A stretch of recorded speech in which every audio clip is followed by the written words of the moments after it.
a sonhar em desenvolver aquele lugar e transformá-lo em algo melhor. Ao acordar, ele percebe que sua mão é pequena demais. Confuso, começa a caminhar pela casa tentando entender o que está acontecendo. Quando olha pela janela, uma garota aparece e se desculpa, chamando-o pelo nome, Van. Ele também se desculpa, explicando que estava apenas admirando a paisagem por achá-la linda. A garota estranha o jeito como ele fala e pergunta como alguém tão novo consegue usar palavras tão complexas, mesmo tendo apenas 2 anos de idade. Van se surpreende ao ouvir isso e começa a refletir até ele conclui que aquilo deve ser o tal fenômeno da reencarnação. Aos poucos, Van se recorda de sua nova família e descobre que seus irmãos se chamam Múrcia e Adi Sesto. Curioso, ele pergunta onde exatamente está vivendo. Logo depois, é levado até a mesa de jantar, onde encontra seu pai e todos os irmãos reunindo atencioso das criadas e até brinca com elas, achando que isso ajuda em sua imagem. No entanto, enquanto se diverte, ele percebe claramente que todas as lembranças de sua vida no Japão permanecem intactas. O pai pede que um dos filhos diga quais são seus planos para o dia. Um deles responde que irá estudar magia de fogo em táticas de batalha. Sexto comenta que pretende focar no aprendizado de magia, cultura e a história do país. Os irmãos ficam impressionados com a resposta, enquanto o pai começa a rir, percebendo que mimou bastante o garoto.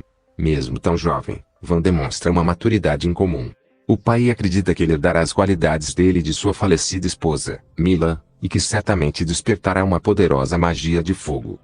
O pai comenta que aguarda com expectativa a cerimônia de avaliação mágica realizada quando as crianças completam 8 anos. Ele confia muito no potencial de Van. O garoto explica que, naquele mundo, a aptidão mágica é extremamente importante, principalmente para os nobres, que precisam dominar habilidades ofensivas, dizendo que aquele tipo de assunto é complicado para uma criança, mas Van pede que não se preocupem, pois ele apenas quer aprender. O assunto então muda para ferramentas mágicas. A criada explica que certos cristais, gemas e minerais conseguem armazenar energia mágica, permitindo a criação de itens especiais de acordo com a afinidade de cada pessoa. Nesse momento, um homem aparece batendo na mesa e lembra a todos que Van tem apenas 2 anos e ainda está aprendendo o básico. Esse homem é o mordomo-chefe. Ele testa a Van pedindo que conte os dedos da mão. Quando o garoto responde corretamente, o mordomo fica impressionado e decide se tornar seu tutor. Para Van, aqueles estudos se transformam em um verdadeiro tormento. Ainda assim, graças às aulas intensas, ele aprende uma enorme quantidade de coisas em pouco tempo. 2 anos se passam e ele completa 4 questionando se ela não tem medo de ser punida por desrespeitar um nobre, já que isso é considerado um crime sério naquele mundo.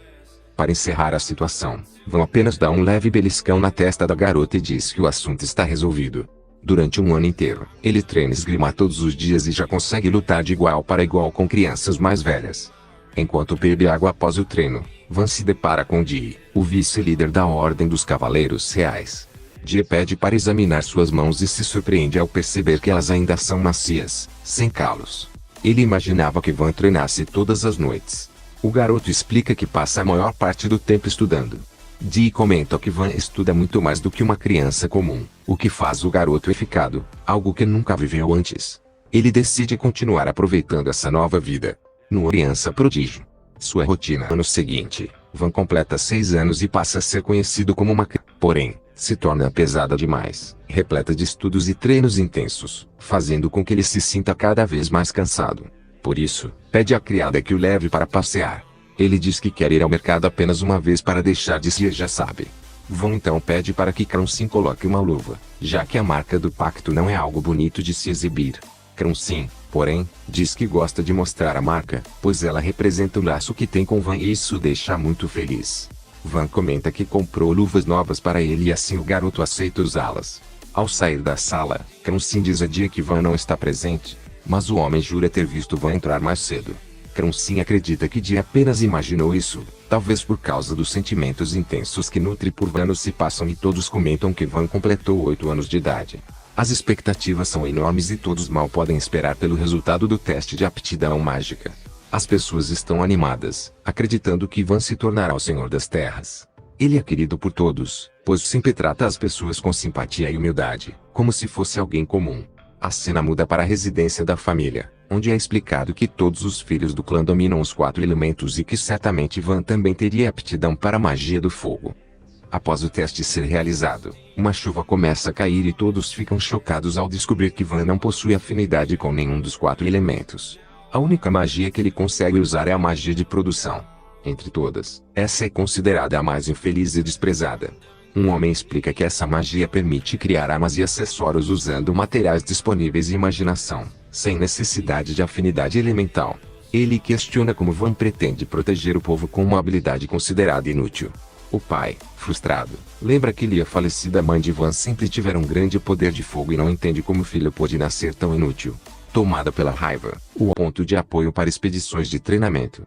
Trata-se de um território recém-adquirido cuja lealdade à família do Marquês é fraca. O pai decide então deixar Van sob a vila e ordena que ele parta assim que tudo estiver preparado. Em seguida, o pai deixa a sala. O irmão pede desculpas a Van, dizendo que aquela foi a única saída possível. A notícia se espalha rapidamente e todos ficam tristes pela partida do garoto. Muitos gostam dele e até decidem acompanhá-lo para ensinar tudo o que sabem sobre magia. Van questiona se um cavaleiro realmente pode ir junto, mas Jay afirma que não há com o que se preocupar, pois onde Van for ele também irá. O mordomo-chefe decide se aposentar e acompanhar Van, dizendo que vai se divertir muito ajudando-o. Sem outra opção, Van aceita que todos o acompanhem. Jay pergunta se ele está bem, já que parece sorrir tanto. Ao deixar a cidade, as pessoas se entristecem, mas aceitam a decisão e desejam sorte na nova vida de Van. O garoto se sente feliz por saber que possui tantas pessoas em quem pode confiar. Assim termina o primeiro episódio. Se você gostou, deixe seu like, inscreva-se no canal para mais conteúdos e nos vemos na próxima semana. Tchau.